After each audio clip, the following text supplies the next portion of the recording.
Hello, welcome to talkSPORT Golf. I'm Sean O'Brien and I'm alongside talkSPORT Golf correspondent Rupert Bell. We are here in New York at Bethpage Black ahead of the Ryder Cup. Now, Rupert, what's the vibe? Just give us the vibe. Well, it goes on forever, the build-up. I mean, let's be honest, we get here Monday. I can't wait for the action to start. But the vibe is, I've just been very impressed with the way the Europeans have tried to sort of block out all the noise and just have got on with it.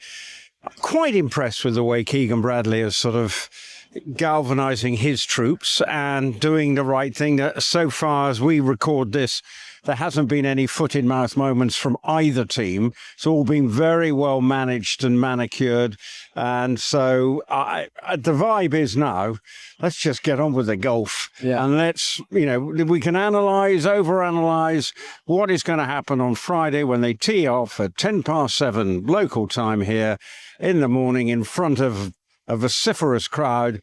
That will know whether all the preparations of the Europeans has come off and that they can cope with what is going to be a pretty hostile atmosphere, or will the Americans be able to hit the ground running and then get the momentum and see them over the line come Sunday night? Yes, plenty of fans in the background here heading over to the opening ceremony by the first tee. What sort of atmosphere are you expecting based on what you've seen these past few days? I think a few unsavoury comments here and there, but very much the calm before the storm. It's going to be chaos on Friday, isn't it? Well, I think we're going to have a storm on Thursday, aren't we? So we're going to... But I know you've been out there as well, so I know you've seen the odd little boo here and the hiss there, and maybe John Rahm's been coughing some flack. I don't know. Whether it's beyond border, gone over the edge at the moment, probably not. I mean, I've spoken to fans today, and there seems to be a sort of sense, yes, we'll get behind the team, but hopefully there will be a degree of decorum when it comes to it, that it doesn't become unsavoury, and that just like when we're in Italy, we expect the home fans to root, or wherever we play the Ryder Cup, we root. We then just make sure that our team knows that we're there supporting them. And the Americans should do the same. But if they start, because the alcohol, despite the prices, starts kicking in the afternoon, it'll be interesting. I'm just not sure how it's going to play out. I don't know what you think. Well, one thing I've noticed from the last few days is the difference in the kind of treatment that the Americans get compared to the Europeans. So when the Europeans went on the first tee for practice on Tuesday, deathly silence, boos here and there. Now, when the Americans step onto the first tee for practice on Wednesday, thunderstruck by AC/DC noise, and it was actually deafening as they were hitting their tee shot. So they are very much bring on the noise here. And I think the person who will be at the forefront of that is Bryson DeChambeau.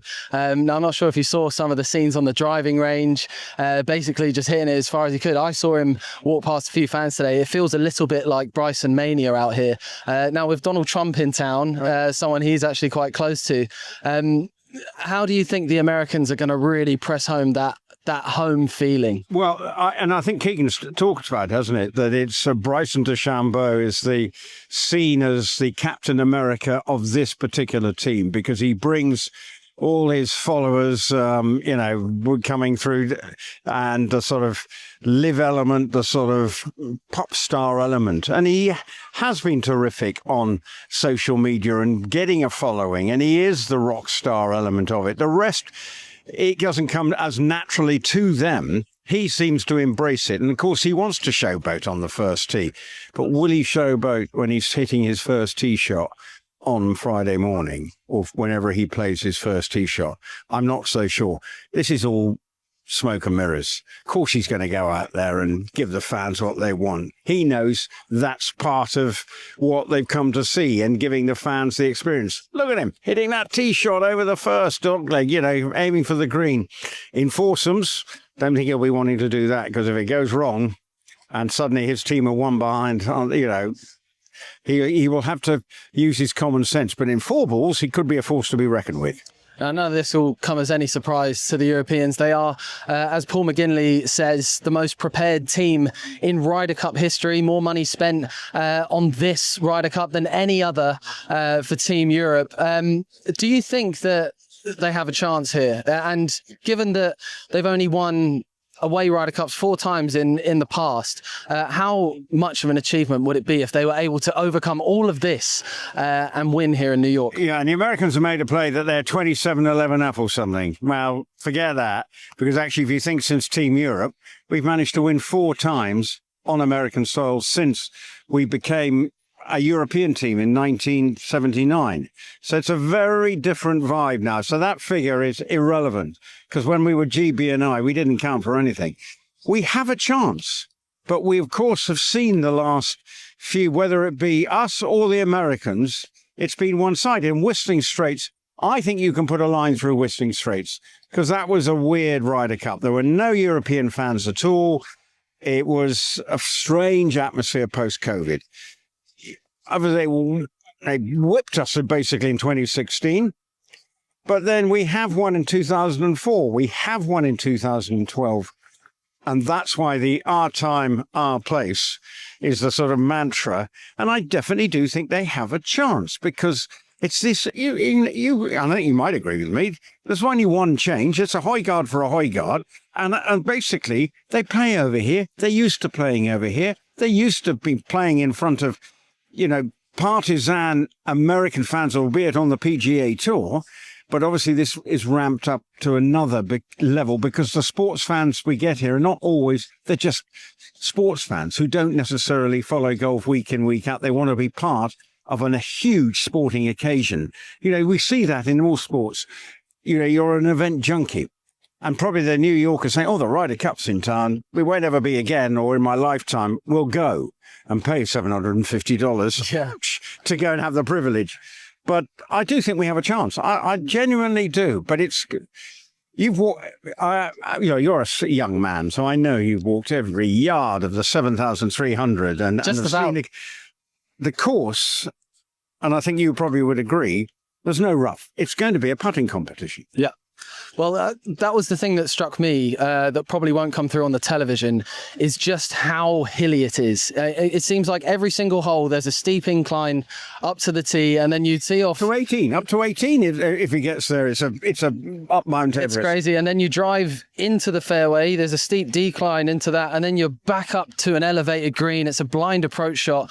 It really is going to be a challenge if anyone is going to play all 5 sessions, which you would expect people like Rory McIlroy, John Rahm, Scotty Scheffler on the American side. They'll want to play all 4 sessions, and that's why Luke Donald's got a sauna in the gym and all those kind of like recovery elements baked into their preparations for this. But as you mentioned, in terms of the strategy that Team Europe and Team USA will be going for, it's not about accuracy, this one, and that's not the way the Americans want it. They get to set up the course. The rough is short. It's going to be a putting contest, isn't it? Who can hit the best approach shots and then hold the putts? Okay, the Ryder Cup often comes down to that anyway. But now you've got to look at who's the best putters. Now, the Americans have some seriously good putters. There's Ben Griffin, but he's a rookie. Russell Henley, good putter. He's a rookie. Who have we got? We know Rory can putt. Who'll forget his putt that won the Irish Open the other day, or got him into a play. He's been good on the greens this season, Rory. Who else have we got that you can say can really nail those putts? We've got good, who are hot and cold, but we need 11 all suddenly having the sizzling hot putter to keep the Americans at bay, because that's what it's going to come down to. Do you know what? That's why I really fancy Tyrrell Hatton as a potential top point scorer this week. It's my kind of hot take for the day. Watched him in practice today, stuck it really close on 17. He's been brilliant this season. I think that a lot of that goes unnoticed because Liv kind of goes under the radar a little bit, doesn't he? But he's also a fantastic putter and always has been. So I fancy Tyrrell Hatton because he's got that partnership with John Rahm as well, and we know that they're going to be paired together and they're so formidable. He's going to play a lot of matches. He's experienced. He likes this kind of high-tempered environment. So I fancy Tyrrell Hatton for top point scorer. I don't know about you. I do, and I have tipped him up. So, and people who know and listen to talkSPORT are fully aware that I'm the worst tipster that's known to man, particularly when it comes to the horses. But I think Tyrrell Hatton, I know he's played on Liv, but the 3 players we have from Liv here, Bryson DeChambeau, John Rahm, and Tyrrell Hatton, none of the others would you even think of making the team, even if on their current form. these players are world class and have shown it even on live that they are a cut above the rest. And Tyrrell Hatton has done really well playing in the same team as John Rahm. And I do think Tyrrell Hatton, and he's value too. I'll tell you what, the Live boys will be used to the noise blowing out on the driving range as well. It feels a little bit like a Live event. It's irritating. It's the Live PR have got in, showing... Golf but louder. Well, the golf, but actually, this is what this tournament, and then they're saying things like, this is what team sport's all about. Yeah, okay. We know this has been going since 1927. It's got a bit of history to it, hasn't it? A bit of history. And you can't manufacture what's on live. This is real. This is tradition. This is tradition. Okay, it's evolved. It's a big behemoth now. But Tyrrell Hatton, I think, will need to be a talisman. He'll embrace, as long as they don't gnaw away of him. And then when he hits a bad shot, he's effing and blinding and losing it. But again, that's part of his DNA. That's what he does out on the golf course. You can't stop him. So I do think Tyrrell Hatton, from Americans' perspective, you got to look at which rookie it's got to come to the party, and they need their rookies to play the game here. Yeah. Because the others, yes, good, but they can't just rely on Scotty Scheffler. Yeah. So you need those rookies. I mean, would the Americans be terrified about Cam Young? No. Would they be terrified about JJ Spawney, though he held a monster putt to win his major earlier on? No. Yeah. You never know what you're going to get with the rookies, do you? Because Max Homa in Rome was outstanding, phenomenal. But then you look at Brian Harman, didn't really have it that week, did he? So you never know how people are going to react to this environment. People like Ben Griffin and JJ Spawn, incredible this season, but they've never been here before. Whereas Europe have. Yeah, and I like the backstory of Ben Griffin. He's come up.